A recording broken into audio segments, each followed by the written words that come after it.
Hey everyone, and welcome to another episode of Monkey Around Reviews. Today we have the Aabeloy 4K Ultra HD video camera.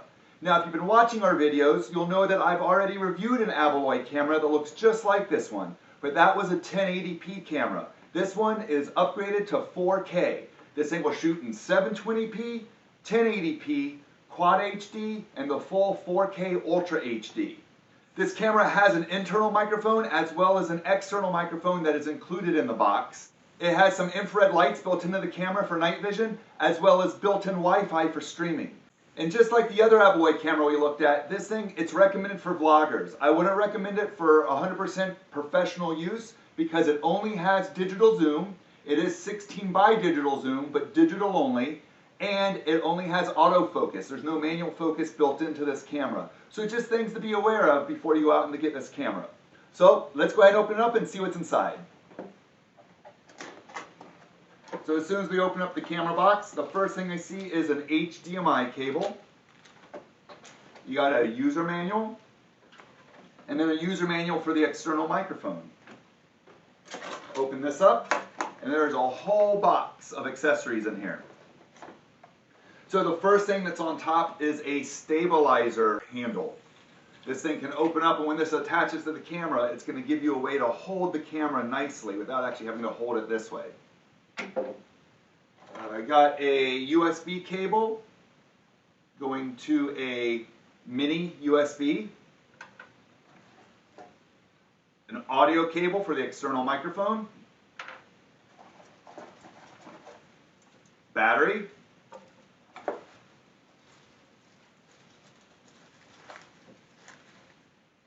USB power supply, second battery, the external microphone, and this external microphone has some controls up here. There's two. One of them is a decibel control, positive 20 decibels, 0 decibels, and negative 10 decibels. And then you have a power switch which goes from off to on to low cut, and that's all right here. This thing has a mini USB plug right here, so you can use this to charge the microphone. And it has an LED light on it right up here, so you know when it's on. What else we got in here? You got a lens hood for the front of the camera we can put together. A remote control. And a lot of these accessories look just like the same accessories we got with the other Aabeloy.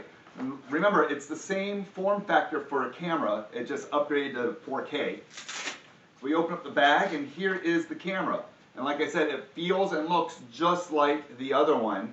And I will put that link to the other camera down below, and if I can up here, so that you will be able to compare the two if you want. So this right here, this is the hot shoe adapter. You can pull that out, and there's a little slide in here for where you put the microphone, or if you have an external light that you want to use. On the back, it's your record. On the top here, you have your zoom, and remember, it's digital zoom 16 times, a photo button, and this camera can take photos up to 48 megapixels, and then your mode button right here. You open up the screen, and this one is a touch screen, so that is an upgrade from the last camera. This one is touch screen, so there's no plus pad here, but there are some buttons. There's a menu and a Wi-Fi button. There's a OK button, an up button, and then a power/down button right there. And then right here, this is where you're going to charge. So if we open this up, oh, that's different. So instead of it being a pull-out piece of rubber, this is a door that slides down. And you'll see in here, there is a mini USB, an aux jack, which would be for the microphone, and then an HDMI port right there. And if we look at the bottom, SD card goes in there, tripod screw goes right there, and of course the battery goes right there. Oh yeah, one last thing. Remember how I said this thing has infrared for night vision? That's right here on the door. That's where your lights are. So when you want to use night vision, this needs to be open. You can't have this closed because the lens won't see that light. So what we're going to do is now put this whole thing together so we can see what it'll look like and how quick and easy it is. So the first thing we're going to do is grab the lens hood. It's 3 pieces. We're just going to clip this on. You're going to hear it pop in just like that. And then this here is a tightening nut. Put that right on just like that. Lens cap off. You can screw right onto the front of the camera. So you'll want to even it out and then just use this tightening nut to keep that angle so it doesn't end up like that. So just like so. Alright, so there's the first piece. If you want to use the microphone, pull this off, take the microphone, and put it right on up here. Now remember, there is an internal microphone you can use, so you don't have to use this external. So you'll want to test it out and see which one sounds better. We're going to open the door, take the cable, it goes right here, and then it's going to go right here in the door where that little aux plug was. Next you have the stabilizer arm. This will go into the bottom, and this is going to just screw right on in here. Line that up and tighten it. And that's that. And now it's starting to look like a little more professional camera rather than just a handy cam that you would hold like this. Now, when this is here, it's going to create two issues that you got to think about before you put it together. One is the battery. So this battery needs to go in here on the back. The nice thing is if you see, you really can't get it in here too well with that on. But with this arm will still swing out of the way. So you just loosen it a little bit. You don't have to take it off. You just loosen it, it'll rotate, and you can get this battery in here. Just like that, clicks right in. That being said, same thing goes for the SD card. It covers the SD card, just turn it on because of the battery. The SD card port is underneath this, so you'll have to roll it out of the way. We'll close that, put that back, tighten it, and we are good to go. Alright, so we've got my camera set up to shoot the screen of the new camera so we can see what this menu structure looks like. So like I said, it's all touch screen. So we're going to come in here, and I'm sorry if this shakes a little bit since I'm using my hands. We're just going to hit the menu button right here. And it brings up a screen that says recording resolution, recording interval, and white balance. So if you come in here, you can actually see the different resolutions that this camera will shoot in. And as you see, it's just as I hit it, it's selecting it. So you just got to be careful and double check what you're doing. You have recording intervals, you have white balance, exposure settings, video length, metering mode, sharpness. And I can actually use the up and down button on the side here of the camera, and it'll actually go through these as well. So we know that the touchscreen works, but I'm going to use this just so my finger stays out of the picture. So we go down again. We got video length, metering mode, sharpness, video quality, sensitivity, and a back to the top. Now if we come in here to the settings button, we can have a beep set, the Wi-Fi setting, light source frequency. It has a timing button, a language, set the date and time format, set the time, set the date, and formatting the SD card. And then here it shows you the version information of the actual camera. And then factory reset if you need to.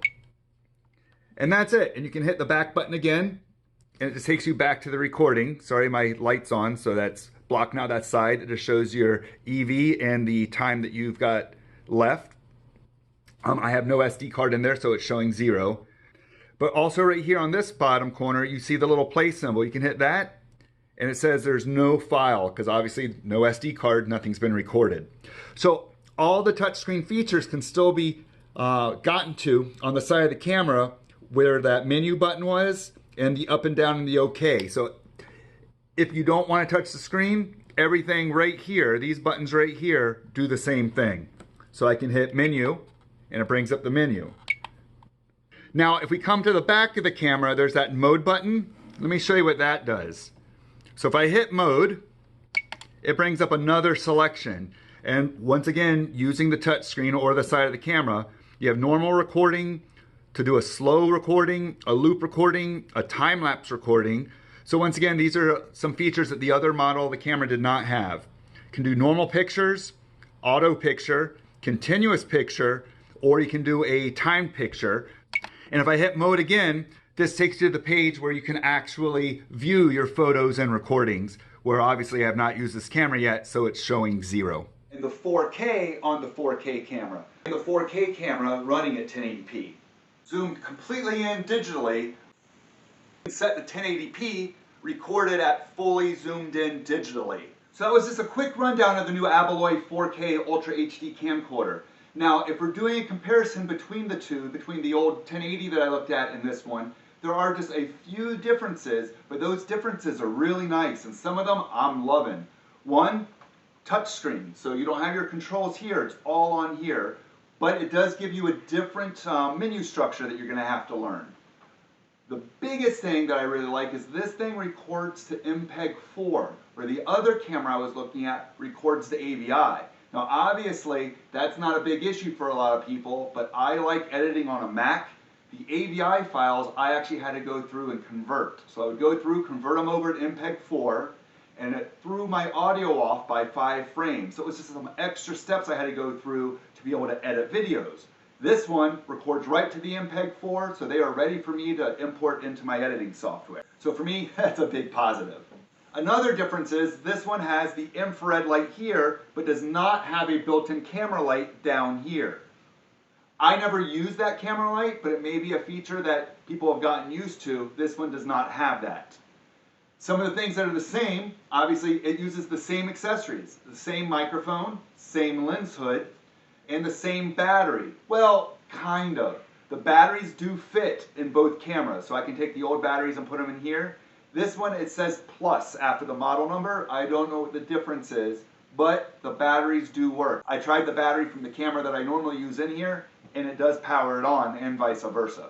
And of course, the biggest difference is resolution. This thing can shoot up to 4K Ultra HD, as well as 48 megapixels for still cameras. A big upgrade from the camera that we used last time.